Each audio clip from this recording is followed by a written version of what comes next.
हे बघा, आता इथे आहे ना मी या 4 ते 5 कुरडया घेतलेल्या आहेत. हे बघा, अशा कुरडया घेतलेल्या आहेत. ज्या जुन्या असतात ना त्या घ्यायच्या आहेत. बघा किती छान दिसू राहिल्या. अजून पण या वर्षीच्या नाही आहे, मागच्या वर्षाच्या कुरडया आहेत या. आता याच्यामध्ये आपल्याला पाणी घालून हे भिजू द्यायचे आहेत.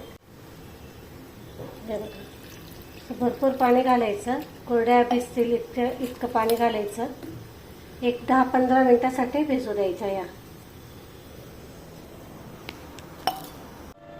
इथे मी ना 2 चमचे तेल घेतलेलं आहे. तेल छान गरम होऊ द्यायचं. आपल्याला त्याच्यामध्ये जिरं टाकायचं. जिरं, मोहरी छान तडतडू द्यायची. कढीपत्ता टाकायचा.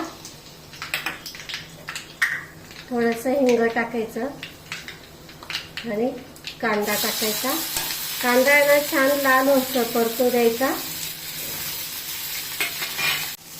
हे बघा, छान आहे ना परतवून घ्यायचा आहे असं कांदा. कांदा जेवढा परतवला ना तेवढे छान भाजीला चव येते. मग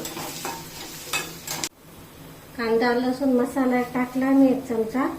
2 चमचे लाल तिखट. मीडियम आहे, जास्त तिखट नाही आहे. तुम्ही तुमच्या चवीनुसार टाका, कितपत तुम्हाला तिखट पाहिजे त्यानुसार. थोडीशी हळद. हे ना मिक्स करून घ्यायचं चांगलं.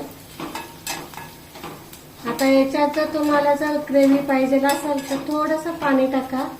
इथे सुकी भाजी करते मी, जसं की आपण डाळ भातासोबत करतो किंवा असेच तोंडी लावायला करतो ना, तशी भाजी करते मी. एवढं कुरडया पण छान भिजल्या आपल्या.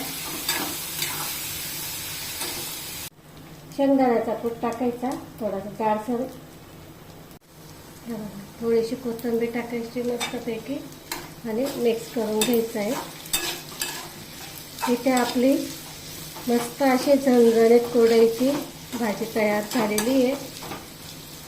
हे बघा, असं उन्हाळ्यामध्ये ना भाज्या नसतात किंवा चव देत नाही, तर या पद्धतीने करून बघा तुम्ही पण. कुरडयाची भाजी छान चव देते आणि मेन म्हणजे भाजीला काही नसलं ना की पटकन बनवून तयार होते. तुम्ही ना डब्याला सुद्धा घेऊन जाऊ शकता, इतकी छान भाजी होते.